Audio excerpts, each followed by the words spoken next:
Thank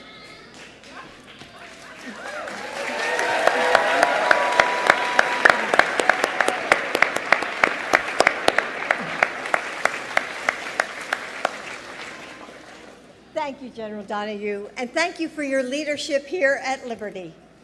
Through joining forces, my White House initiatives support military and veteran families, caregivers, and survivors. I've traveled to bases across this country and around the world. And I've sat with military families just like yours to learn about their experiences and their challenges. Even though every story is unique, again and again, I hear the same thing, that you're proud of your family service, but you miss the careers that you've had to leave behind, that you're stuck looking for work that doesn't put your education and your experience to good use, that you take the jobs that you can get, even if you don't want them because, well, there are bills to pay. You told me that the life of a military spouse is rewarding in so many ways, but it isn't easy. And as I was having these conversations, joining forces was working with military spouse employee resource groups at agencies across the government to figure out the solutions that could make the difference in your lives. And when we brought these stories back to Joe, he listened. He understands. He understands that we can't ask our service members to choose between love of country and their love of family. He knows that supporting military spouses is a national security imperative. And in the last 2 years, he's done so much to respond to the challenges that you all face. He's committed all agencies to partner with the Department of Defense to hire military spouses. And he signed a historic executive order to improve care for hardworking families, including military and veteran families. Today, thanks to you, Joe is helping our country take yet another step forward with an executive order that addresses the challenges for those in the federal workforce, those looking to take a job with them when they PCS overseas, or spouses trying to start their own business. And this will not only benefit active duty spouses, but veteran spouses, caregivers, and survivors as well. This moment belongs to your community. So I want to thank all the military spouses everywhere who made it possible. Thank you for sharing your stories. Thank you for trusting us to make this right. Of course, we know that this order won't solve the challenges of spouse unemployment on its own.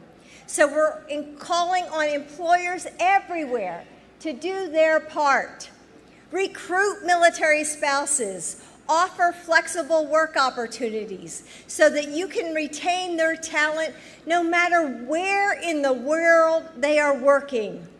Yes, it's vital for the future of our nation, but it's also a great way to find the dynamic talent that your businesses need. Spouses bring experience and adaptability that really can't be taught. And when they get the opportunities that they deserve, our service members can do their duty, knowing that those they love most are able to thrive. We all benefit. So with all of my heart, thank you for your service and your sacrifice. And now I'm proud to welcome someone who knows why this executive order is so important, because it's made for people like her. Tiffany, thank you for your service as an Army spouse and as a proud Womack Army Medical Center employee. Here's Tiffany.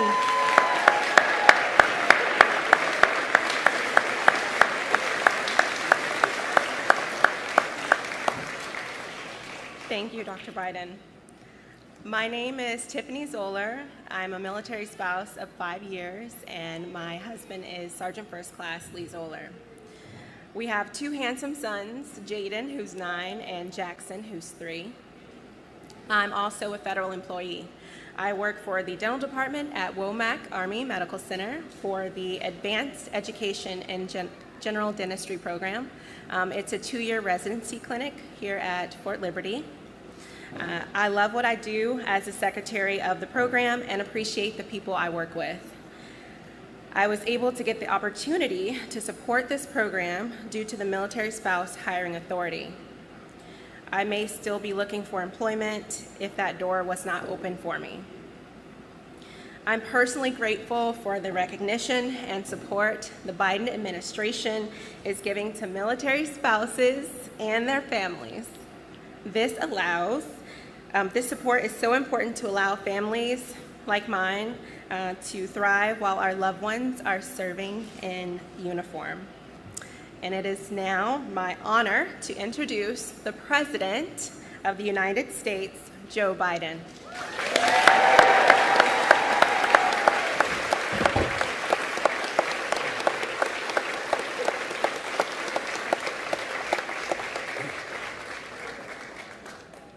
Hello, Fort Liberty.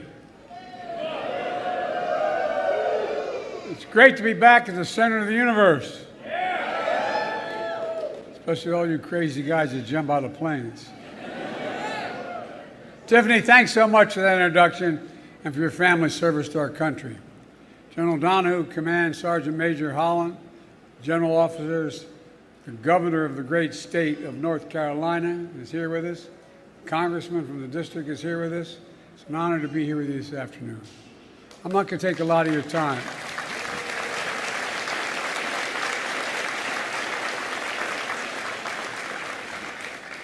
You know, people like to joke when the president calls 911, the phone rings at Fort Liberty. Well, that's not too far from the truth. When you answer freedom's call every time. It's you who take on so many of the nation's toughest missions. You deploy quickly and quietly.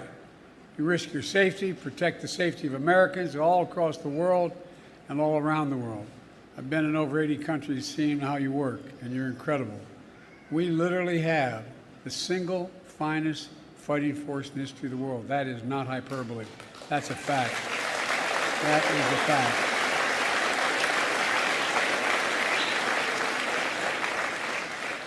As the English poet John Milton once wrote, they also serve who only stand and wait.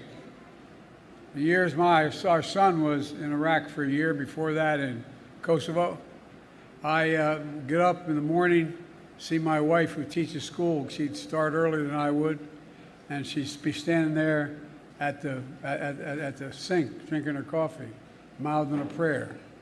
Every one of you spouses knows what happens, what possible can happen when your son, daughter, husband, wife are deployed. Jill and I never forget the military spouses, caregivers, and survivors serve and sacrifice as well. We never forget that you've also answered the nation's call. And together, Jill and I and my entire administration has never stopped working to do right by your service. You know, we're with you at here at Fort Liberty, all the way, Fort Liberty. And I tell you what, as a nation, we have many obligations, but we only have one truly sacred obligation. And I used to get criticized years ago as a young senator when I'd say this, but not anymore. The most sacred obligation America has is to prepare those we send into harm's way and care for them and their families when they come home or deployed. Today, we're taking an important step towards fulfilling that obligation. This new executive order establishes the most comprehensive set of administrative actions in our nation's history to support the economic security of military families, veteran spouses, caregivers, and survivors. Actions that boil down into 3 main goals: more flexibility, more support, and more resources. I'll start with the flexibility piece. This executive order encourages all federal agencies, to do more to retain military spouses through flexible policies. Policies like granting leave when their partner has to PCS, improving remote work opportunities for military spouses, including when they're stationed overseas. And it's just common sense to keep families together. It keeps the talent workforce together. And look, it enables our government to carry out its global mission. Second, the executive order means more support for military-connected families. Changing duty stations is already hard enough. You shouldn't have to navigate a complicated tax regulations or work requirements, but all by yourself just to do that. If you're certified in one state and your military should be certified in every other state when you move to that state. The first time this executive order will enable spouses to seek advice on overseas employment issues through military legal assistance officers. You also need support to navigate challenges unique to military families. Challenges like juggling child care and work while your partner is deployed or when you're caring for an injured loved one. Too often, the people you work with, they just don't know. Not they don't care, they don't know. They don't know what you're going through. They don't know how it works. They don't understand everything you go through. That can be tough, and it can be even isolating. That's why this executive order establishes new training for federal human resources and hiring personnel to ensure that all our military and veteran spouses, caregivers, and survivors feel seen and supported. And finally, this executive order means more resources, especially when it comes to improving military families' access to quality, defendable, and affordable child care.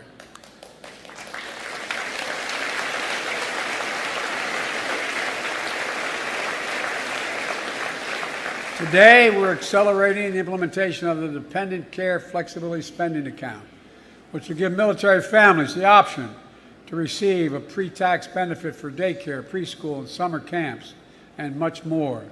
This order also focuses on providing resources for military spouses or entrepreneurs, like some of the folks up here on the stage will be here in a moment. That includes exploring new funding options like grants and loans to help military spouses start and sustain their businesses, and developing new resources that are going to make it easier for entrepreneurs to relocate their businesses if they have to PCS. Folks, let me close with this. Next month, we'll celebrate 50 years of the all-volunteer force. At the time, there was some debate about whether or not we could draw in the talent we needed, about whether Americans would answer the call to serve. But 50 years on, we see so clearly all of you who raised your hand, all of you who volunteered, are the reason that our military today is the greatest fighting force in the history of the world, bar none. That's the reason. And the reason we've been able to sustain that force year after year, decade after decade, is because military spouses, caregivers, and survivors have answered the call as well. You have your loved ones' backs, just like they have the country's back. So the only way to keep this force strong for the next 50 years, and 50 after that, and 50 after that, is if we keep our promises. If we uphold the sacred obligation we bear to our military members, our veterans, our spouses, caregivers, and survivors. So today, I'm here as Commander-in-Chief to sign this executive order because it matters. It matters to our military recruitment and retention. It matters to our troops' readiness and resilience. And it matters to our nation's safety and security. Supporting our military and veterans families is not just a moral imperative, it's a national security imperative, and I'm not joking. It is. And that should unite all of us, public and private sectors. And together, we're going to keep doing everything we can to make sure if you receive the flexibility, support, and resources that you deserve, things are going to get better. That's my promise to you. And to all military and veteran spouses, caregivers, and survivors, may God bless you all. May God protect our troops. Now I'm going to go over and sign this executive order, and thank you for your service.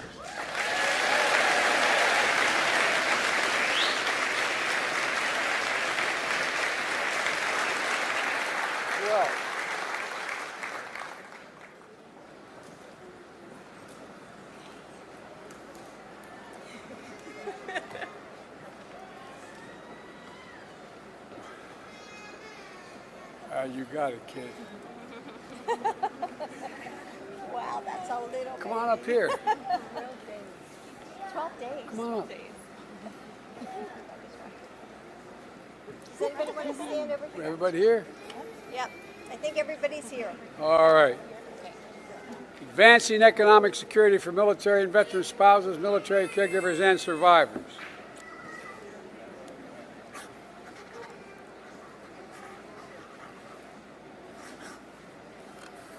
It's now the law.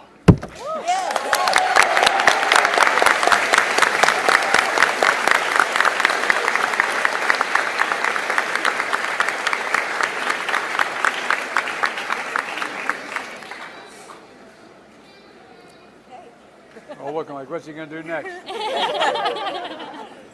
the way, I apologize.